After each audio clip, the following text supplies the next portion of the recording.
Agora, mudando de assunto agora sobre saúde, o que fazer quando alguém engole uma espinha de peixe e o que fazer quando criança introduz objetos na boca e chegam a engolir por acidente? Estamos recebendo ao vivo a otorrino doutora Mariane Barreto para falar sobre essas situações mais frequentes e para orientar também os pais como agir. Bom dia, doutora. Bom dia. Quais são as situações mais frequentes em relação a isso? Crianças que engolem alimento, engolem espinha, introduzem objetos na boca, no nariz. Isso.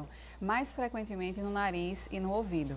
Né, o que eu tenho pego geralmente nas urgências é que elas colocam pecinhas de brinco dentro do nariz, semente de frutas no ouvido, feijão, entendeu? Normalmente as moedas, né, que a gente tanto se preocupa em relação à deglutição, elas passam pela laringe e vão mais para a parte digestiva.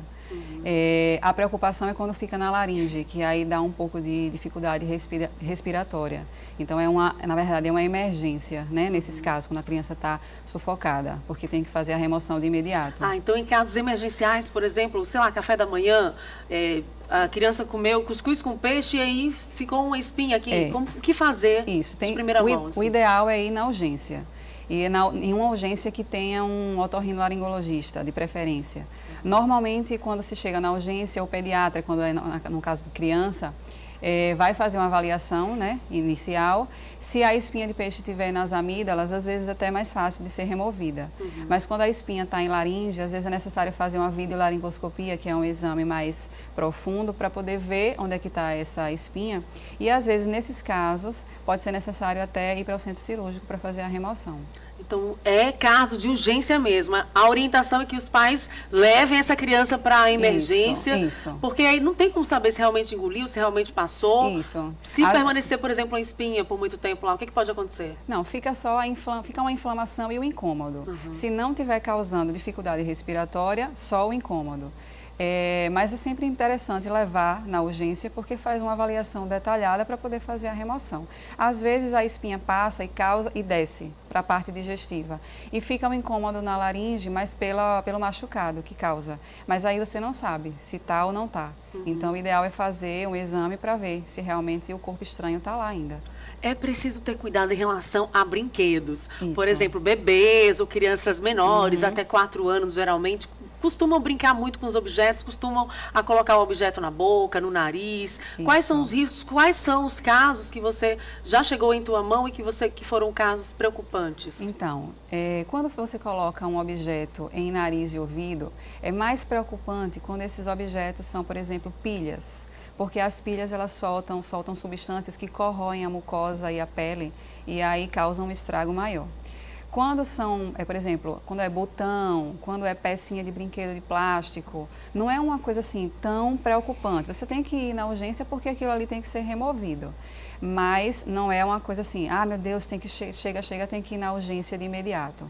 Entendeu? Mais preocupante quando é pilha e, por exemplo, naftalina, porque solta substâncias que vai corroendo a mucosa nasal ou então a pelezinha do ouvido.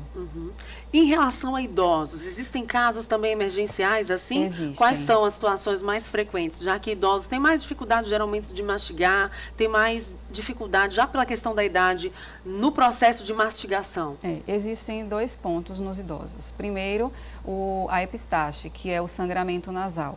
Normalmente, idosos com problema de pressão alta podem ter sangramentos pelo rompimento dos vasos sanguíneos na parte interna do nariz. E aí, às vezes, são sangramentos de difícil controle. Então, precisa ir de imediato à urgência para poder fazer algum procedimento que estanque, né, que pare esse sangramento. E em relação à parte da deglutição, principalmente idosos que tiveram AVC, por exemplo, eu tive recentemente uma idosinha. Eu tive uma idosinha que teve um AVC e nesse AVC ela prejudicou um pouco a deglutição. Então ela foi comer galinha e aí enganchou vários ossinhos na laringe. Então ela chegou bastante sufocada, com muita secreção na boca e foi bem difícil para fazer a remoção. Agora você falou, doutora, em sufocamento. Muita gente tem dificuldade de respirar. Por exemplo, tem gente que não consegue respirar direitinho pelo nariz e aí permanece muito tempo com a boca aberta. Que tipo de problema é esse? Como ele pode ser corrigido, essa dificuldade de respirar? Então, essa dificuldade de respirar podem ter vários motivos. Pode ser uma rinite alérgica, pode ser um desvio septal, pode ser uma adenoide hipertrofiada. E aí todos esses problemas precisam ser avaliados, né, assim, diretamente com o otorrinolaringologista para poder ver. Se for, por exemplo, um desvio septal obstrutivo, aí é necessário fazer cirurgia. Se for uma rinite alérgica, só com edema da mucosa do nariz, aí precisa fazer o tratamento para essa rinite. Se for uma adenoide, dependendo do tamanho da adenoide, precisa fazer tratamento cirúrgico ou não. Então tem que ter uma avaliação mais detalhada. Esses problemas de saúde, quando são identificados na infância, é mais fácil de tratá-los, para que esses problemas não caminhem com a pessoa até a vida adulta. Quero lembrar aos telespectadores que dá tempo ainda de interagir comigo. Mande sua mensagem, sua pergunta pelo WhatsApp.